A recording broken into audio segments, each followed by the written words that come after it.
Garland pulls back, 7 on the 24. Garland the drive, it's up, it's good!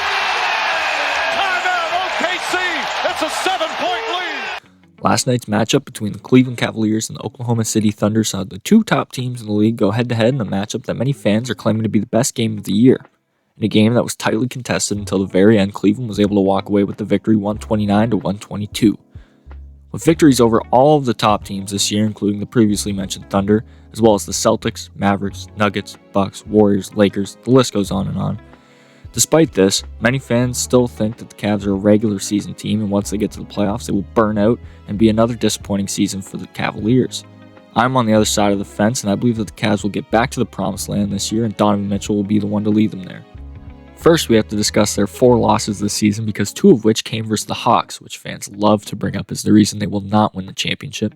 But of course, we must go in order of how these losses happened.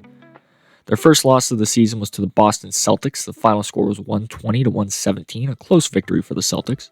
In this game, the Cavs were without starting small forward Isaac Okoro and their main scorer off the bench, Caris LeVert. But that is not the main issue, as they were led by the terrible play of Darius Garland, which found them down 17 at halftime.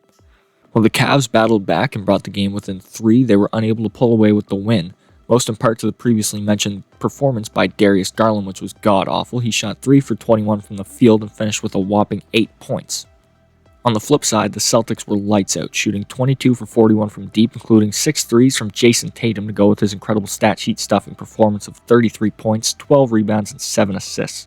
Fast forward to just over a week later, where the Cavs would get a shot at revenge, this time on their home floor versus the Celtics, the only team to beat them this season.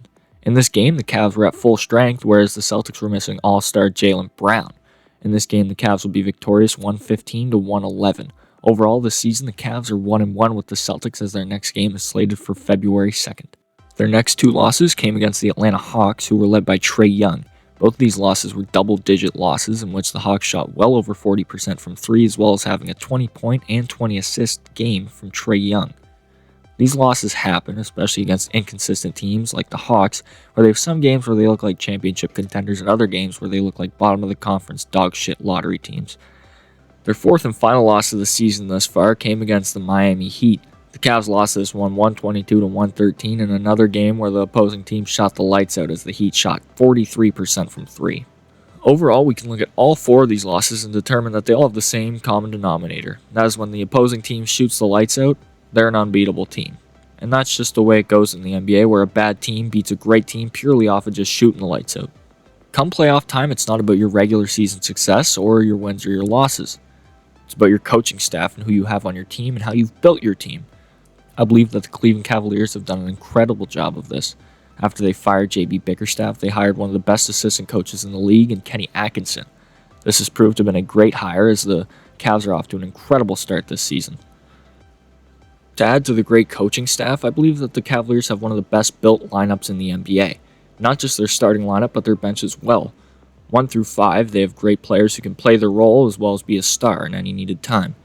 Their point guard, Darius Garland, is one of the best playmakers in the league, as well as a sometimes shaky but quite often a good outside shooter, as well as he has a great ability to get to the rim and throw lobs to their bigs like Evan Mobley and Jarrett Allen.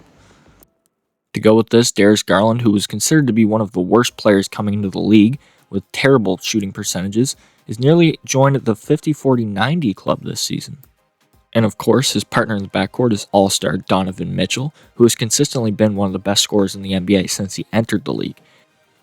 At the small forward, they have Isaac Okoro, who's a hard-working 3-and-D player. And at the power forward and center, they have one of the best big man duos in the league with Evan Mobley and Jarrett Allen. Off the bench, they have one of the most underrated point guards in the league in Ty Jerome, as well as a great bench scorer in Caris LeVert, as well as a good role player in Dean Wade, as well as apparently a good locker room guy in Tristan Thompson. And I think when you mix all of these guys together, the incredible playmaking of Garland and Jerome, as well as great scoring from LeVert and Mitchell, to go with great role players like Okoro and Wade, as well as, of course, the incredible rim protectors and scorers in Evan Mobley and Jarrett Allen, I believe that they have an incredible mix of great guys who are willing to play their role as well as branch out. When you look at the Eastern Conference, the normal playoff juggernauts such as the Milwaukee Bucks, Philadelphia 76ers, and as of last year, the Indiana Pacers, they've all been dealing with injury and inconsistency this season, and they do not necessarily seem like a threat this year.